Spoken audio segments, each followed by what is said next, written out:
Kabalikan o kaibigan, maaasahan kailanman, di iyong malalapitan. Pag-usapan natin yan. Hang hang, hang hang, hang hang, hang hang.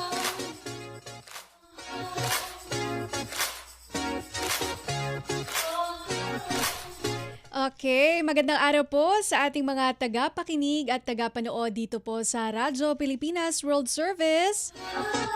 Narito na naman po ang programa na handog sa inyo ng ating himpilan patungkol po sa mental health awareness and education, ang Warm Heart. Kasama niyo pa rin po kami sa programa ito po si Bea Gaza de Guzman. At ako naman po si Steph Vicente. At syempre, kami po ay inyong napapakinggan at napapanood sa official Facebook page ng Radyo Pilipinas World Service, maging sa YouTube channel at available na rin po tayo sa online radio o audio streaming gamit ang inyong mga Evox PBS receiver app. Kung wala pa po kayo ng Evox, pwede nyo po itong i-download sa Google Play Store kung kayo po ay Android user at sa App Store naman po kung kayo po ay iPhone user. At syempre po ay mas pinalawak at mas pinalakas na rin po ang nararating ng ating himpilang Radyo Pilipinas World Service sa pamamagitan po ng ating shortwave radio. Syempre sa pakikipagtulungan po ito ng ating mother agency, ang Presidential Broadcast Service sa United States Agency for Global Media, kung kaya't naririnig na rin po tayo ng ating mga overseas Filipino workers at mga seafarers sa mga sumusunod na shortwave frequencies. Ang English program po tuwing 10 a.m. hanggang 11:30 a.m. mapapakinggan sa 12.020 MHz, 15.640 MHz at 17.665 MHz. Ang Filipino program naman po tuwing 1:30 a.m. hanggang 4:30 a.m. mapapakinggan sa 9.370 MHz, 9.925 MHz at 12.120 MHz. At ang program po na Warm Heart ay napapakinggan po ang mga replays nito sa ating sister station, ang Radyo Magazine, 1278 kHz. Dito po yan sa Metro Manila tuwing Sabado at Linggo, 1 p.m. to 2 p.m. So ito pong episode na to, mapapakinggan nyo next Saturday, 1 p.m. to 2 p.m. sa 1278 kHz. Okay, so Steph, sige, i-share na natin kung ano ang ating pag-uusapan ngayon sa Warm Heart at kung sino ang ating makakapanayam. Para sa edisyong ito ng Warm Heart ay pag-uusapan natin kung gaano nga ba nakakaapekto ang social media sa masasabi nating happiness among youth. Kaya naman upang magkaroon tayo ng isang malalimang diskusyon patungkol sa napiling paksa natin sa araw na ito ay makakasama natin ang isang psychiatrist, walang iba kundi si Dr. Nueva Joy A. Perucho. Doc Nueva, welcome po sa Warm Heart. Thank you, Steph and Bea. Magandang umaga sa inyo at magandang umaga sa inyong mga listeners as well. Thank you po sa pagpapaunlak. Ngayon, Doc Nueva, ito po kasi may nakita po kaming ulat ni Steph na 5 hours plus daw po ang paggamit ng social media at nakakapagpababa daw po ito lalo ng happiness o kaligayahan sa mga kabataan. Bakit po kaya ito nangyayari? Paano po natin maipapaliwanag ito, Doc Nueva? Sige, Bea, maganda itong tanong, no? At magandang usapin ang social media. Very relevant ito sa ating mga kabataan sa ngayon. I think more than doon sa oras, no, ng paggamit ng social media is what happens doon sa 5 oras na yon or pataas, no. Mhm. Habang mahaba kasi ang paggamit natin ng oras sa social media, mas tumataas din yung exposure natin kumbaga sa comparison, sa cyberbullying or sa puyat, 'no? Nababawasan din kumbaga yung oras natin to communicate socially, 'no, face to face na socialization, ang oras ng ating pagtulog, galaw, pag-aaral, 'no, or pag-seek ng support sa ating family or sa ating mga friends, 'no. So, especially sa kabataan, Bey, 'no, nasabi natin, 'no, na Mhm. mas sensitibo ang kabataan dahil ang utak ng youth are not yet formed. Kumbaga hindi pa gano'n ka-developed yung emotional regulation nila. Kaya kung mas mataas yung exposure nila doon sa social media where comparison, 'no, yung pagkukumpara sa sarili sa iba ay nangyayari, ay mas mataas ang tama nito kumbaga sa mood or sa self-worth nila. Mm. Hence, nakakaapekto din ito sa kanilang pag-experience ng happiness or kaligayahan. Ito naman po, Doc Nueva, meron naman po kasi nga ibang pag-aaral na nagsasabing hindi ang screen time o haba ng oras ang problema, kundi yung sinasabi na usage patterns. Ano po kaya ang ibig sabihin nito? Tama 'no, there are marami kasing mixed na results kumbaga in researches about, screen time. So ang nakikita nilang mas relevant ngayon kumbaga Steph, is yung tinatawag na usage patterns. Anong included dito 'no, content, ano ba ang tinitingnan ng tao sa social media? Ano ba ang timing ng pagtingin niya sa social media? Is it timed na nakakaapekto na ng regular routines niya, especially sleep? Ano ba ang dahilan 'no, ng pagtingin niya sa social media? Ito ba ay pagkukumpara sa sarili? Ito ba ay pagsisik ng support or pagtingin ng information? At ano yung nagiging emotional effect 'no, ng pagtingin niya sa social media? So, ito yung mga usage patterns na mas relevant kumbaga in terms of mental health. Okay. Doc Nueva, eto naman po, meron pong tinatawag na passive scrolling tsaka active communication na naoobserbahan mga paraan ng komunikasyon sa social media. Ano po yung pagkakaiba nito tsaka bakit po mas mapanganib o delikado yung sinasabi nilang passive scrolling, Doc? Okay. So, I think alam naman natin yung mga sinasabing algorithm po, Bea, 'no, Yes. sa mga social media. So, parang may baits kumbaga talaga, 'no, may mga variable rewards na nangyayari.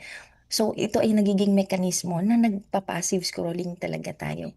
So, what happens in passive scrolling ay puro tingin lang po, 'no, puro tingin, pagkukumpara, passive lang yung information, hindi po active na nag-i-interact yung tao doon sa content, 'no, or sa social media 'no.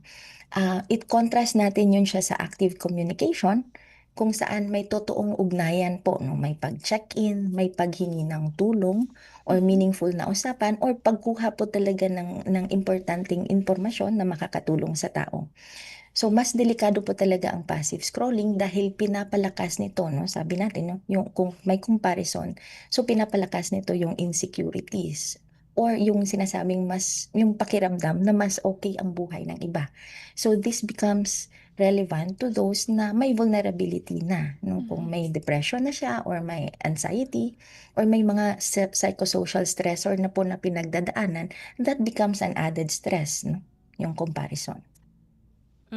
Eto naman po, Doc Nueva, bakit po mas toxic daw ang social media sa mga kabataang babae ayon sa mga eksperto? May kinalaman pa rin po ba ito sa tinatawag na comparison culture? Correct, correct. So sa mga babae mas mataas yung societal pressure, especially yung body image pressure. Mhm. No, when you look into social media, 'di ba, Steph, pag magkita mo ang Facebook, mas marami yung mga posts na more centered on appearances, no. Hmm. So appearance-based comparison and body image pressure mas nakaka-hurt po doon sa mga ano, no, mas relevant po doon sa mga adolescent girls, no. So ito may mga kinalaman din ito sa relationship stress, for example, or validation seeking online, no. Okey. So, kapag ang platform ay centered 'no, sa sobrang visual or nakasentro sa likes at image, puwedeng tumindi ang epekto 'no, sa self-esteem at anxiety ng mga batang babae. Doc Nueva, nabanggit niyo po kanina na isa po sa, kumbaga, epekto ng paggamit ng social media, nariyan po yung pagkukumpara nga sa sarili, sa ibang tao, tsaka yung pagpupuyat po. Ang tanong po namin ngayon, Doc Nueva, bakit po negative outcome yung dulot ng cellphone is particularly dito po sa pagpupuyat? Ano po ang connection ng puyat sa emotional, yung tinatawag nilang emotional dysregulation ng isang bata? Okay. So we have to understand no na yung cellphone syempre nag-i-emit po siya ng ano no ng light no. Mhm. So ang signal sa brain natin ay umaga pa. No, hindi Okay. hindi nagbi-build up yung tinatawag nating melatonin which is yung sleep hormone natin. So in which case nade-delay po yung tulog no. At minsan napuputol pa no ang tulog natin if we have exposure no sa cellphone right before sleep dahil sa emotional stimulation at dahil nga doon sa nai-emit na light. No, so what happens, I'm sure na nakaka-relate kayo Steph and Bey no kapag puyat kayo dati no or ano sa trabaho natin or nung sa school natin kapag Mm. puyat tayo sa pagsa-study, malamang sa malamang pagka next day irritable tayo, no? Mm. Hindi tayo well regulated kumbaga emotionally, mas madali tayong makadesisyon na hindi na pag-iisipan ng mabuti, no? Or yung Mm. impulse control, medyo mahina din yung concentration natin at stress tolerance. Mhm. So kaya ito these are very ano no scientific din no na nakakaapekto talaga na yung paggamit ng cellphone sa gabi sa ating emotional regulation. Mm. Eto naman po, Doc, kasi maraming, kumbaga sinasabi po na marami ang gumagamit ng mga mobile applications dahil nga po dito sa pressure kahit nais na nilang huminto. Paano po ba makakawala sa trap na ito? Oo. So, importante na na isipin natin na it's not enough lang na tigilan lang, 'no? Kung nagde-detox tayo, panandalian lang po 'yun siya, 'no, yung epekto niya. Importante na magkakaroon tayo ng structure kumbaga, 'no, para Okay. madisiplina natin kumbaga yung paggamit natin ng social media. So, anong puwede natin gawin? Una, boundaries, 'no? Puwede tayo maglagay ng screen curfew bago matulog at iwasan ang doom scrolling sa gabi. So, for example, in my case, 8:00 ng gabi dapat wala na talaga, no? Mhm. Kasi by that time dapat mag-prepare na ako ng bedtime, no? Mhm. So, and then of course, content hygiene. Bawasan natin po yung mga accounts na nagpapalala ng comparison, guilt, no, or emotional activation.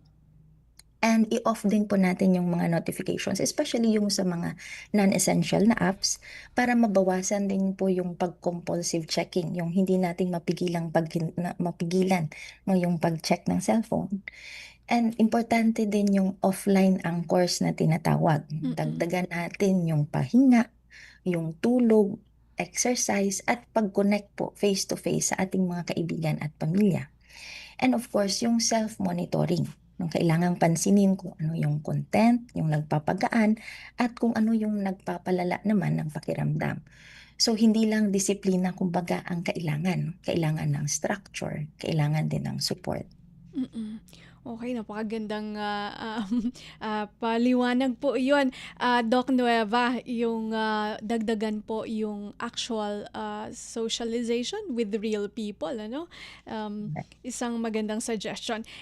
Eto naman po, Doc Nueva, bakit po kaya naging ganito ka-addictive ang social media? Kaya sa yung tanong ni Steph, kahit gusto nang huminto, hindi pa rin mapigilan yung sabi niyo pagche-check ng, mga notification, gano'n. So, bakit po kaya ganito ka-addictive ang social media, Doc? Okay. Hindi lang kasi ito usapin ng willpower, no, and Steph, no? May mga design features talaga kasi na humihila ng atensyon, no?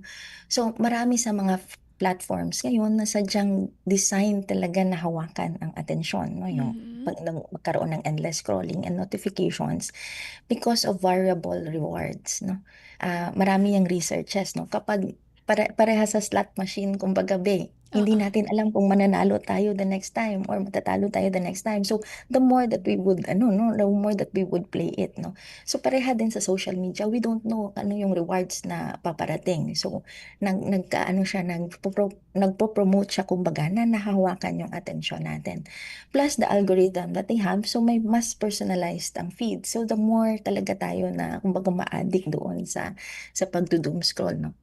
What's particular about sa youth, no, sa kabataan, mas vulnerable sila kasi yung prefrontal cortex, ito yung part ng brain natin, kumbaga, na that functions for self-control ay nagde-develop pa lamang. No, so dahil nagde-develop pa lamang siya, mas sensitibo ngayon yung mga kabataan, kumbaga, no, very sensitive, emotionally sensitive, mas gusto nila ng novelty, no, or bago, no, at of course dahil sa kabataan, very pa yung peer approval, no? Okay. So kumbaga, it's very designed, no, to really doom scroll. Kaya at some point parang hindi din natin ma-blame, no, na na na compulsive no, or na-addict yung mga bata sa social media. Mm. Ito naman po, Doc, bakit mas madaling tamaan ng mga kabataan kaysa sa mga matatanda? And also, may pagkakaiba ba ang epekto ng social media depende po sa edad o kasarian ng kabataan? Okay. So katulad ng sabi ko kanina, no, nagfo-form pa lang kasi siya, Steph, no, yung prefrontal natin or yung center ng brain, which is for emotional regulation or self-control, no, na mechanism. Maliban doon din, no, during adolescence kasi, it is a time for identity formation, no, belongingness, no. 'Di ba maalala niyo, Steph and Bey, no, nung bata tayo, mas importante yung opinyon ng ating kaibigan, no, kumpara sa family natin, no. So, gusto kasi natin to belong. So, that makes us more vulnerable, no, kung sa social media, there are comparisons, ano yung mas cool, anong mas importante, anong mas in ngayon, no. So it becomes a risk, kumbaga, no. So again, dun sa adolescence, there's identity formation and peer influence as well as emotional sensitivity, no. Kasi biologically, ganun talaga yung state na iyon. So what happens is nagiging mas mabigat, no, para sa kanila, sa kabataan, kung nakaka-experience sila ng rejection, exclusion, or comparison, no. At dahil hindi rin ganap talaga yung emotional regulation at impulse control, mas malakas talaga ang hatak at epekto sa kanila. Okay, Doc Nueva, ito naman po, sa pag-aaral, ang cyberbullying ang pinakamalaking risk para sa depression at self-harm. Bilang expert po, Doc Nueva, ano ang mga warning signs na dapat bantayan ng mga magulang kung biktima ng cyberbullying ang kanilang mga anak? This is very important, Bey, no? Kasi we do get reports now na yung mga bata would experience cyberbullying and it could lead to suicide, no? So ano ang dapat nating babantayan, no?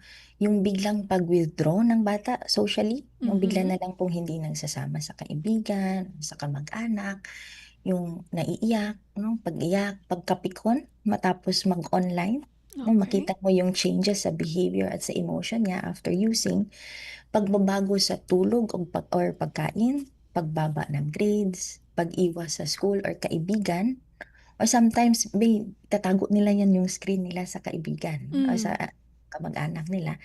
At ang pagpapahayag ng paghayag ng hopelessness, no, or intentions of self-harm, no. Ito ay mga malinaw na itong self-harm, hopelessness are really clear signs ng pagbagsak ng functioning at this is serious, no. Kailangan na nating ipatingin sila sa professional. Okay.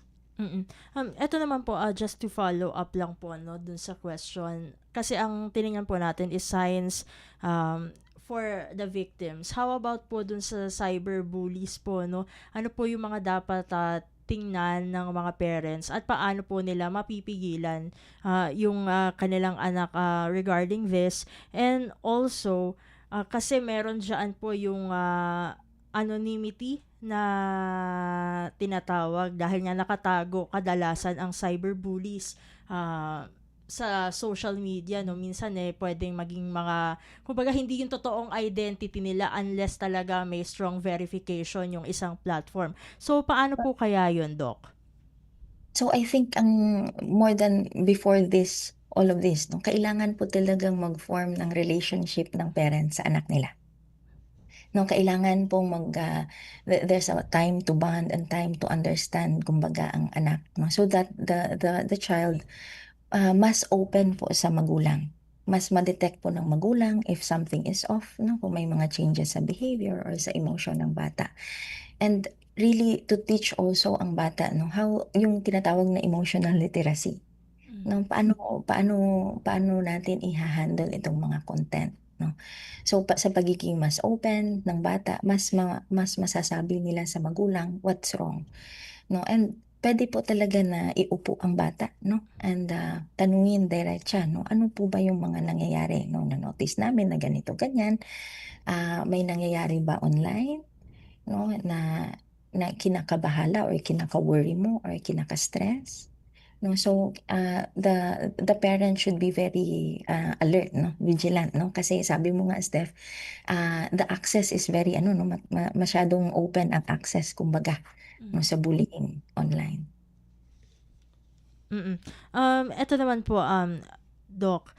Totoo po ba na marami na ring kabataan ngayon ang nakakakuha ng mental health information at coping strategies online? Paano po ba natin masisiguro na legit ang impormasyong nakukuha nila? Kasi alam naman natin na kadalasan ng sandigan talaga ng mga kabataan ngayon ay si Dr. Google, no? Hindi na yung mga Totoong doktor. totoong minsan AI na nga yung tinatanong. So paano po natin na maka-counter, no, just in case yung misinformation?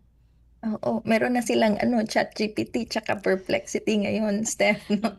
Kompleto na yung impormasyon. And oftentimes, ang makuha ko nga sa clinic is may diagnosis na sila, Steph, no?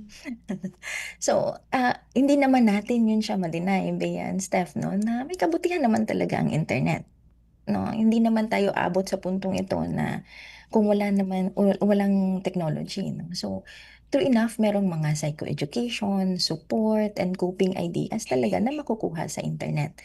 Pero ang mas mabuti is kukuha tayo ng mga impormasyon sa mas mapagkakatiwalaan ng mga sites. Kumbaga, no? Ito yung mga sites na galing talaga sa mga licensed professionals, hospitals, universities, or public health agencies, no? Or yung mga professional organizations na reputable talaga, no?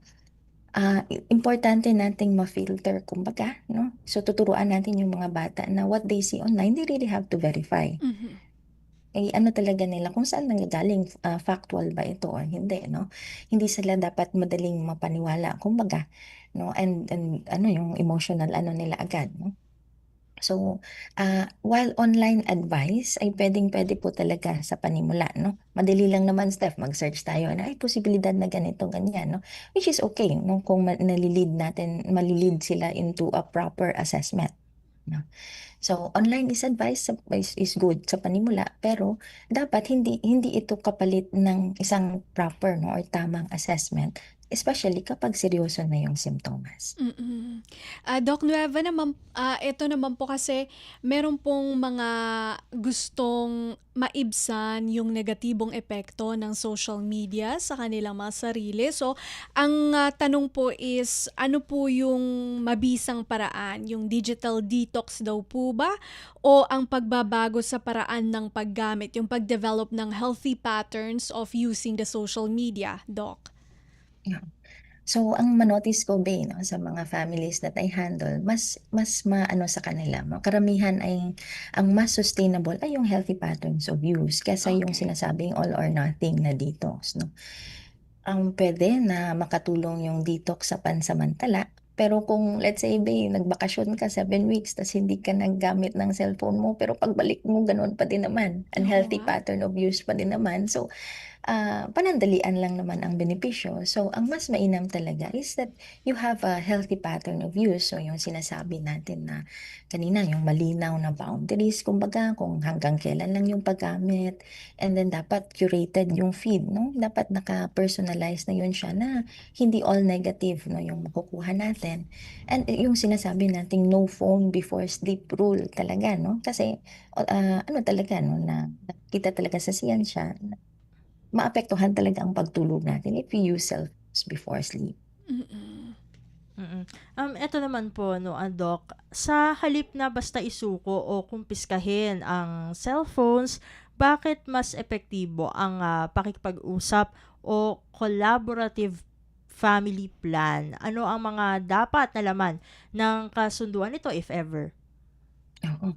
So, remember kapag mga kabataan, I'm sure you remember May, no? Or Steph, yung nung adolescent ka, medyo ano pa tayo, mapusok pa tayo, no? Medyo defiant pa tayo sa mga magulang natin. So, Yes. kapag puro kumpiska yan siya, madalas magiging power struggle lang talaga siya, no? At Mhm. natututo ang bata na magtago.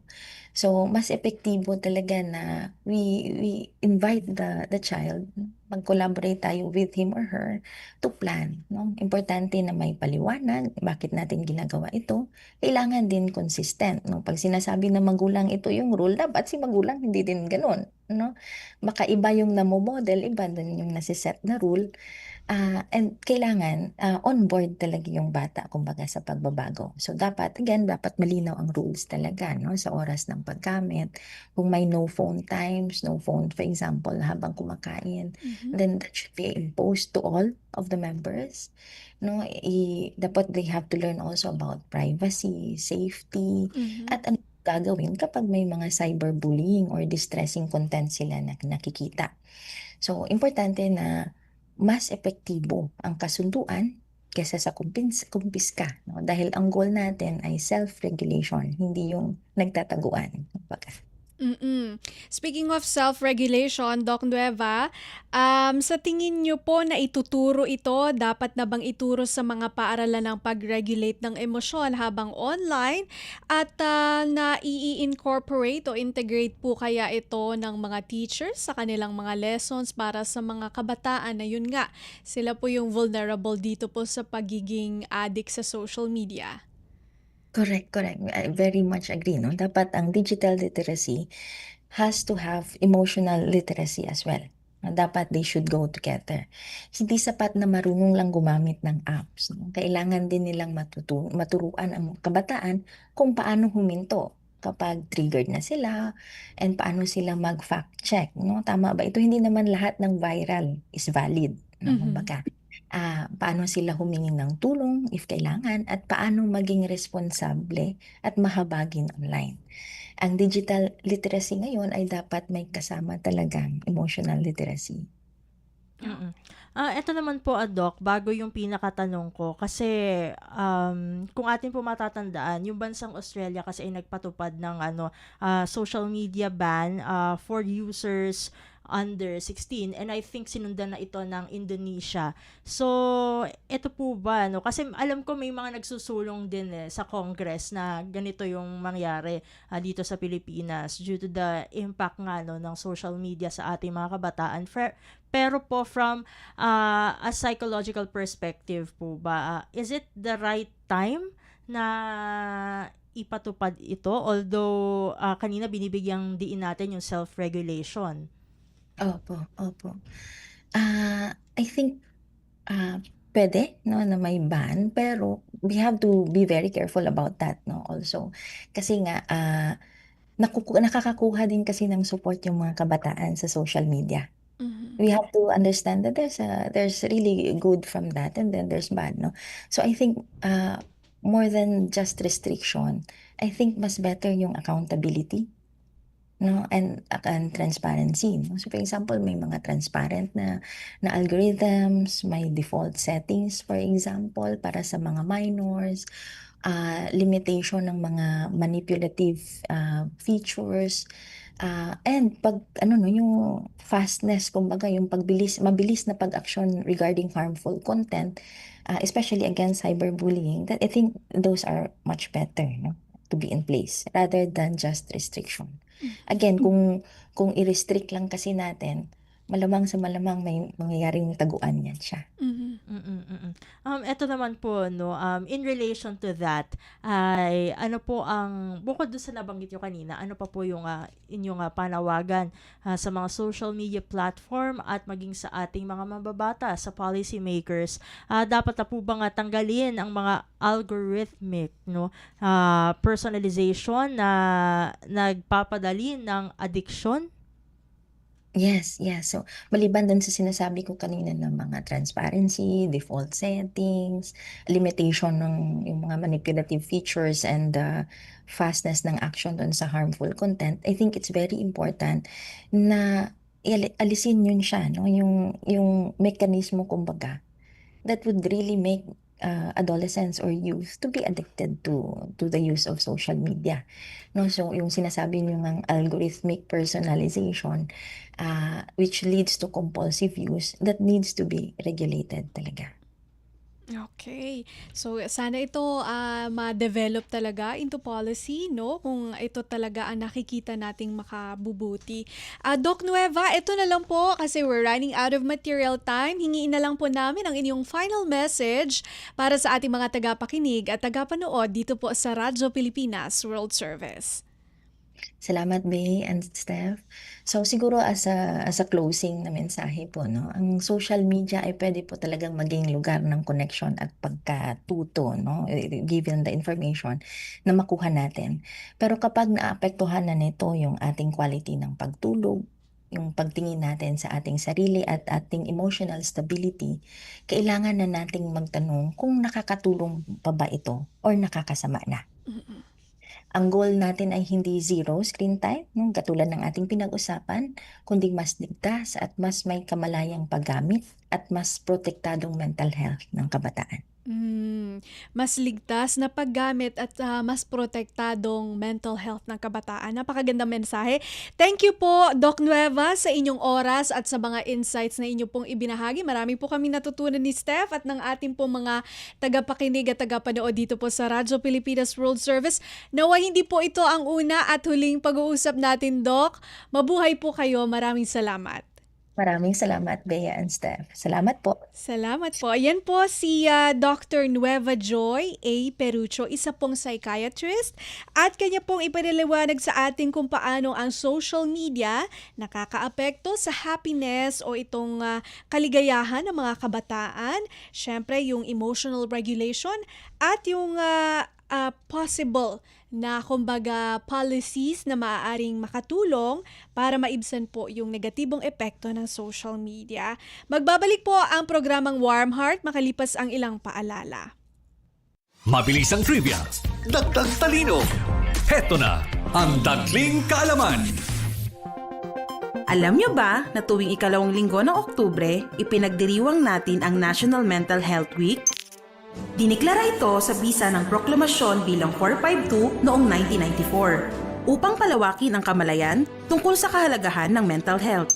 Mahalaga ito dahil tulad ng ating pisikal na kalusugan, kailangan ding alagaan ang ating isip at damdamin. Kaya ngayong Oktubre, maglaan ng oras para kumustahin ang sarili at ang mga mahal sa buhay. Tandaan, ang malusog na pag-iisip ay pundasyon ng mas masayang buhay. Kaunting kaalaman na malaking dagdag talino. Abangan muli ang susunod na Dagling Kaalaman. Attitude of gratitude. Attitude of gratitude. Attitude or attitude. Attitude of gratitude. Gratefulness. Gratefulness. Gratefulness. Joy. Joy. Joy. Appreciation. Appreciation. Appreciation. Attitude. Attitude of gratitude. Of gratitude. Nagbabalik po ang programang Warm Heart. Sa puntong ito ay narito na ang ating segmentong Attitude of Gratitude. At sa araw na ito, meron tayong espesyal na ibabahagi dito po sa segmento, Steph. Pero siguro bago yon, yung as usual natin na refresher, no? Yes, Sa ating oo. mga tagapakinig. Syempre ito lagi-lagi naman natin itong binibigyan diin para tayo'y magkaroon ng isang grateful heart. So ito yung mga katanungan para dyan. Una na nga yung what happened today that was good. Pangalawa, which people in my life am I grateful for? Pangatlo, what am I taking for granted that I can be thankful for? Pang-apat, what did I accomplish today? Pang-lima, what is the last book I read or movie, show, or social media clip I saw that I really appreciated and why? Kasunod na dyan, what am I most looking forward to this week, month, and year and why? Pang-pito, what is the kindest thing someone has said or done lately? At pang-apat, what can I celebrate today? At in relation no dun sa ating feeling ko nasagot nito no yung pangatlong question na what am I hindi pala no two pala yung question number 2 no, which people in my life am I grateful for? Saka yung pang-pito, what is the kindest thing someone has said or done lately no? Yes, para that's true. sa itong ibabahagi namin sa'yo. Kasi sa inyo, kasi itong yung aming i-feature for Attitude of Gratitude segment, ito pong mag-nanay po na ito ay sila ay taga Masbate at kasalukuyang nanunuluyan po sa Pasig City para ipagamot po yung anak. Yung mother po ay si Nanay Jean at yung kanyang anak ay si Janela. Si Janela kasi ay para lang po sa kaalaman ng ating mga tagapakinig at taga-subaybay dito sa Warm Heart ay may sakit na hydrocephalus. So pero despite no ng nararanasan ng mag-ina na ito ay syempre si Nanay Jean ay talaga pong nagpamalas pa rin po ng grateful heart no sa kabila ng mga pagsubok na kanilang hinaharap. At eto na nga no, sa video na ito ay gratefulness yung kumbaga yung ibibigay no, yung ihahandog dito ni Nanay Jean. So narito na ang naturang video. Ayan, buong puso po ako nagpapasalamat sa mga nagbibigay po ng gatas ni Janela. Malaking tulong po yun para sa kanya at sa akin po dahil alam po ninyo na napakamahal po ng Pediasure. Hindi ko po yun kaya kasi wala naman na po akong budget para doon. Kaya sobrang nagpapasalamat po ako kay Lord dahil kahit papano mayroong mga taong ginagawang instrumento para sa anak ko. Thank you po and God bless po sa inyo. Ganyan po si Maria Janela. Hindi po maganda ang kanyang kondisyon ngayon kasi summer po. Ay, meron po siyang optic nerve glioma po. Hindi na siya nakakita. Ayan. Pero kung sakali mayroong doktor na pinakamagaling po, gusto ko po sana maoperahan yung anak ko. Sana mapansin po kami ni mahal na presidente po. Nagpabaka sakali lang, wala namang masama. Malay mo makarating sa kanya to. Thank you po.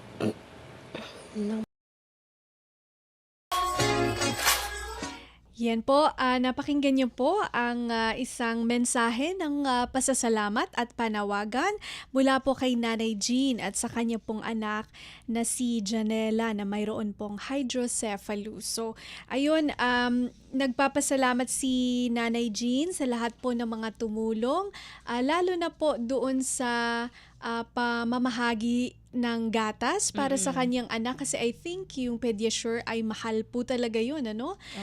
And yun po yung talagang ipinaiinom doon sa bata. And also, yung kanyang panawagan na rin baka sakali daw na makarating ito Okay, sa Pangulo. ating pamahalaan kung meron pong nais tumulong sa kanya doon po sa pagpapagamot ng kanyang anak. But at the same time, no, maganda po na i-highlight natin na grateful siya and Yes. thankful doon sa mga natanggap na niyang mga tulong. So, yan ang tunay na talaga, napaka relevant and very angkop or akmang-akma dito po sa ating segmentong Attitude of Gratitude. So, Steph, siguro itong kay Nanay Jean, si Nanay Jean, Although sinabi naman po niya na um, hoping siya na baka Oo. maano, pero I think yung kailangan talaga nila is yung doctor na Yes. magtingin po dito sa ating pasyente, no? Oo. Ang ating ang anak ni Nanay Jean, si Janela. Mahirap din po yung kanyang kalagayan kasi yung hydrocephalus, I think, although binlur out lang natin for privacy purposes, and also bata po kasi yun eh. So, medyo nag-iingat lang tayo. So, binlur natin siya. Pero ang alam ko, ang sakit na hydrocephalus is meron yung abnormality na paglaki ng ulo ng bata. At may kinalaman siya sa brain. So, siguro kapag may pressure, naapektuhan na rin yung ating mga organs. Kaya sabi niya kanina, I think, nahirapan na rin makakita yung bata. Oo. So, at lalo pa sabi niya summer na, so merong mga needs na i-cool down ang mga katakatawan natin. Oo nga. Na lalo na doon sa may sakit. So, ayun, sana po ay naibahagi natin yung mensahe ni Nanay Jean, just like yung wish po niya na ito ay ma-share doon sa mga dati nang tumulong, and at the same time yung kanya pong panawagan.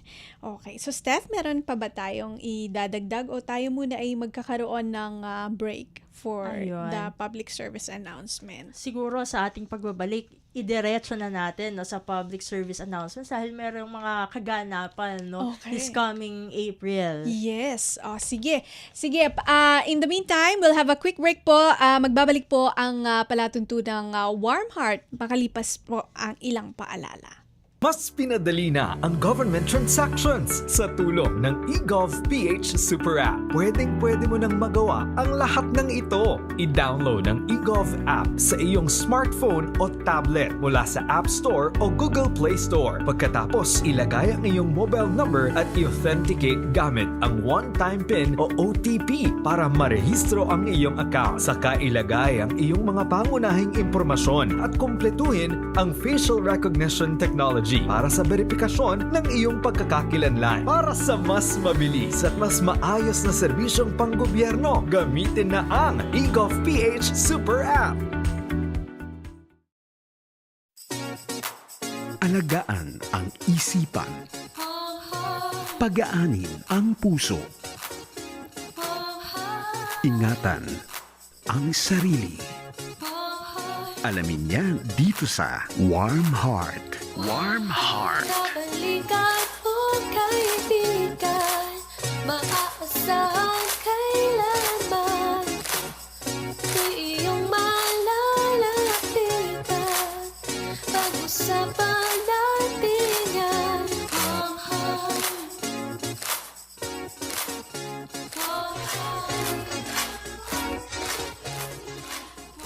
Okay, nagbabalik po ang programang Warm Heart. Sa puntong ito, papapasukin na po natin ang ating mga public service announcement hatid sa atin ni Steph Vicente. Ayan, tamang-tama kasi may mga kaganapan simula bukas hanggang sa mga piling araw, no, sa Abril na dapat abangan ng ating mga taga-subaybay, partikular ng ating mga practitioners diyan, yung mga mental health practitioners. Ang unang-una nating PSA para sa araw na ito ay collaboration between PFA with Jonah and Blue Space Psychology, kasi meron silang Facebook Live webinar for a cause. So, we assume na kasi Facebook Live to, so libre, no? Libre kayong matututo mula dito. At ito ay saktong-sakto kasi I think inoobserbahan natin yung World Bipolar Day, no, ngayong Marso.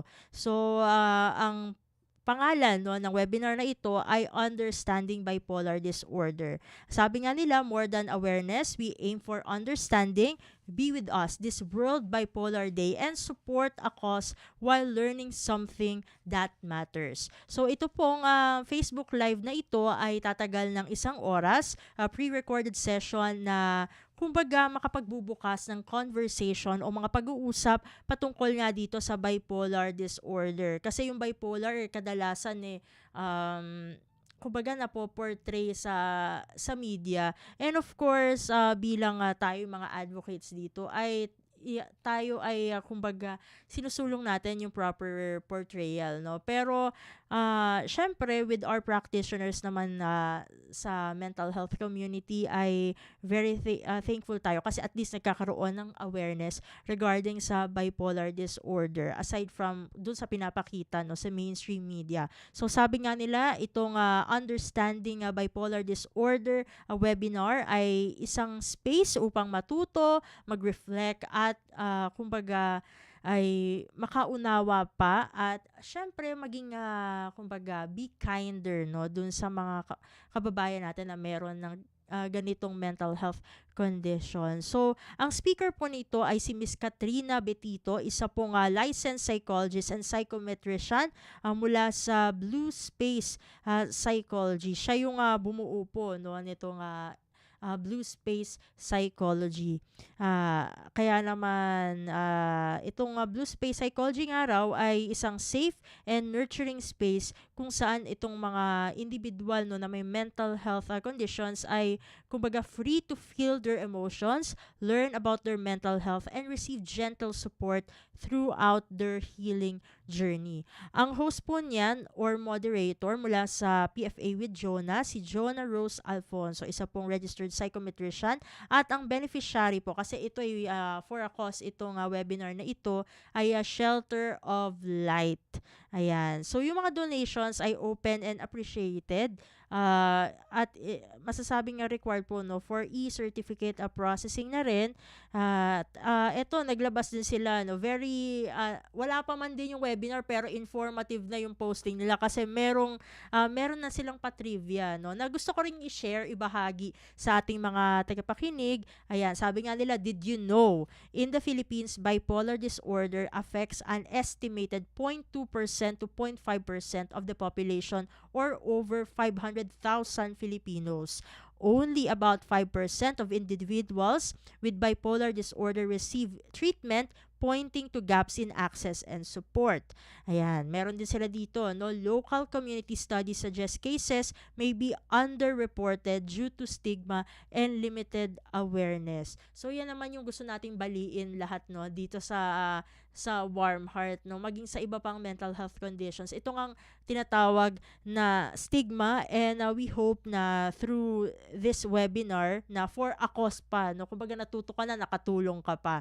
Ayan, ay lalo pang mapalaganap yung awareness regarding dito. Saktong-sakto nga para sa World Bipolar Day. Mula naman dito sa Beaufil Psychological Services Incorporated, dahil ngayon, alam naman natin, ngayong araw na ito ay linggo ng Palaspas, start ng Holy Week. So, saktong-sakto ito kasi may 3 sessions na very in relation, no, to the Holy Week, at ang tawag po dito ay Embarking Within, a 3-day Lenten Psycho-Spiritual Growth. Ayan, sabi nga nila dito, inner growth often calls for stillness, reflection, and the courage to look within, yet in the busyness of daily life, this can feel difficult to sustain. So, eto na nga, no, itong Embarking Within, a 3-day Lenten Psycho-Spiritual Growth ay isa pong reflective webinar series na dinisenyo upang magabayan itong mga magpa-participate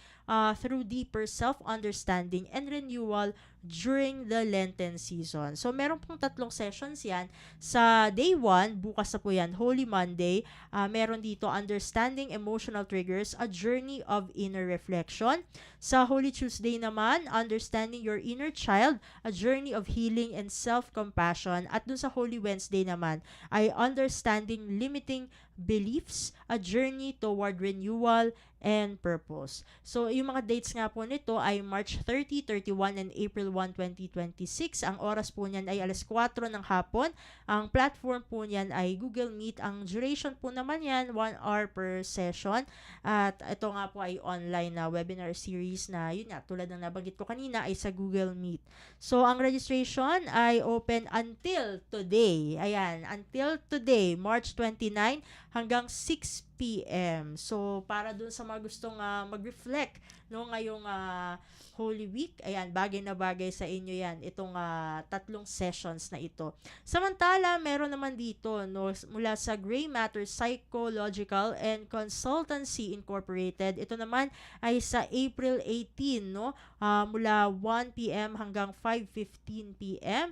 Ito po ay tinatawag, no, itong webinar na ito na The Intake Interview Skills, Structure and Application. Ayan, para sa mga HR practitioners natin dyan, na isang online seminar na dinisenyo upang masuportahan ng psychologist and a psychometrician sa kumbaga yung pagpapalakas no ng kanilang competence at confidence sa sasagawa ng effective and ethical intake interviews.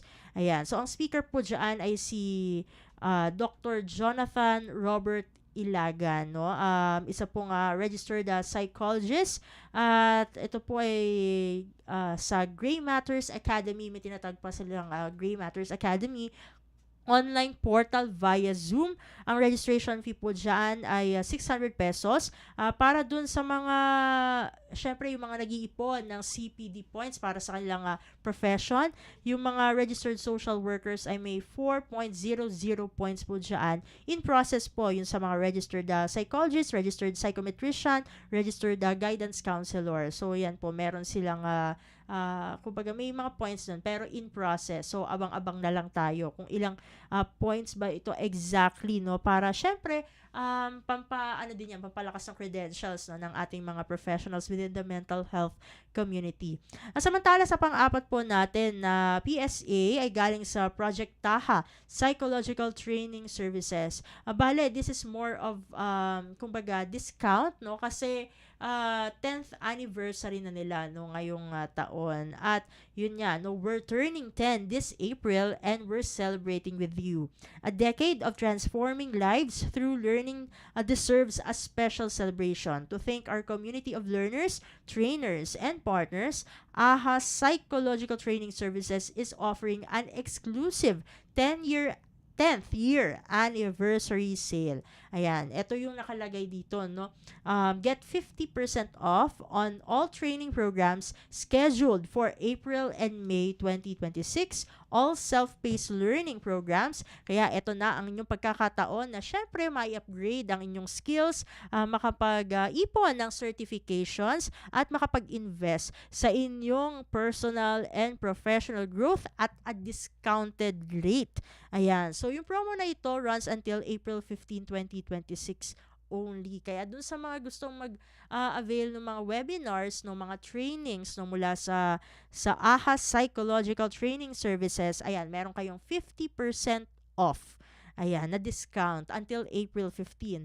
At para naman sa ating panghuli, no, panglima at panghuling public service announcement para sa edisyong ito ng Warm Heart ay galing naman sa Philippine Adventist Counselors, Psychologists, and Psychometricians. Sabi nga nila dito, pambungad no, sa kanilang posting, having a hard time adjusting to life's challenges, you're not alone. Kaya naman, samahan nyo na sila no, sa isang session sa kanilang group study and webinar series on Ellen White's mind, character, and personality. So ito po ay nasa topic 12 na sila, problems in adjustment.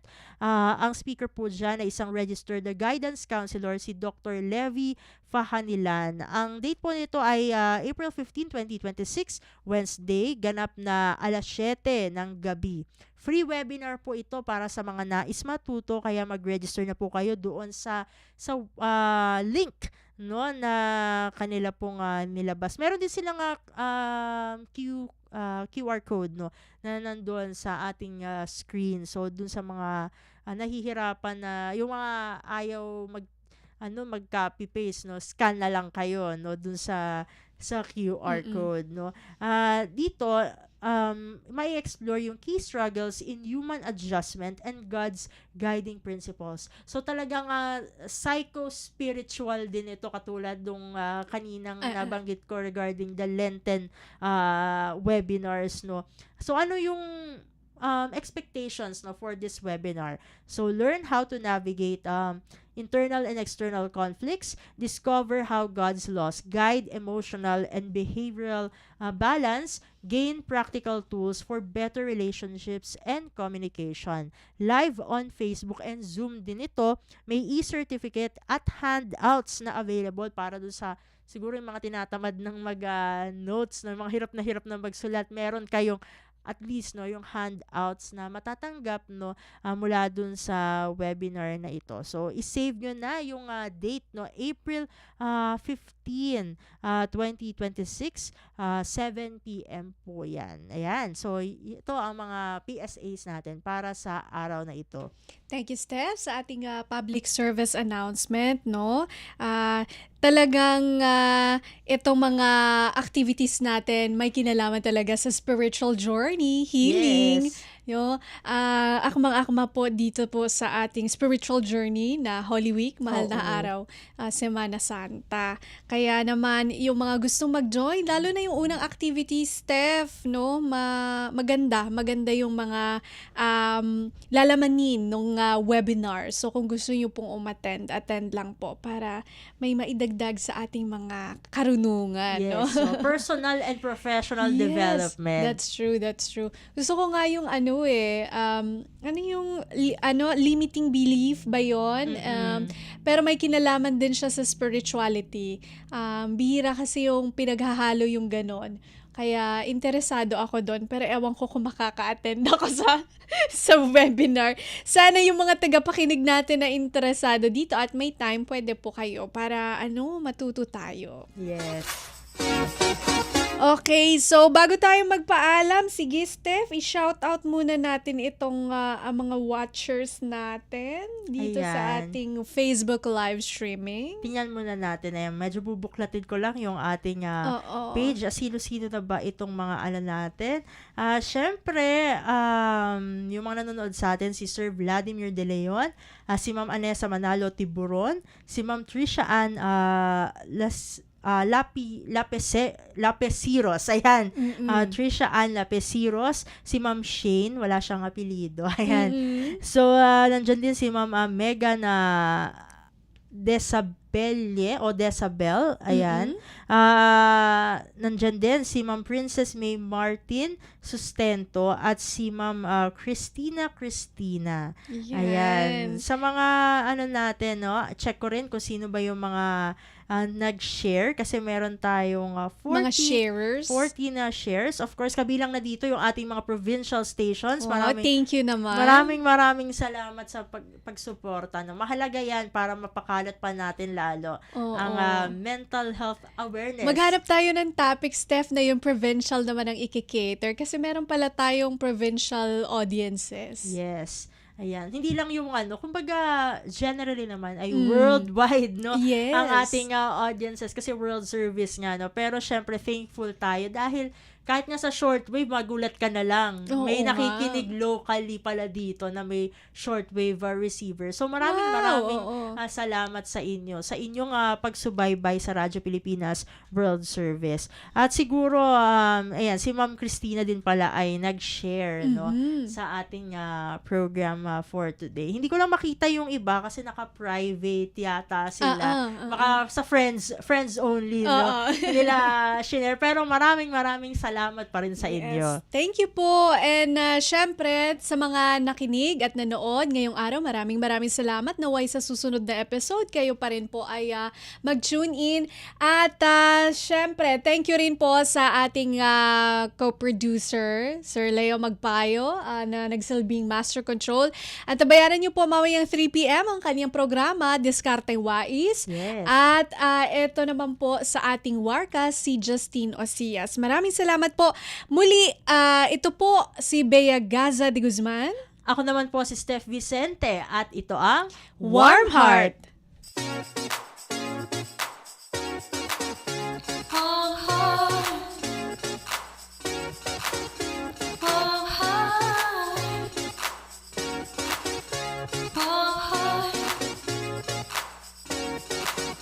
warm heart. Kabalikan o kaibigan, maaasahan kailanman.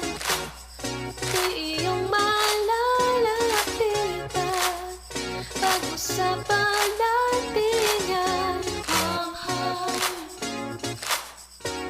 heart.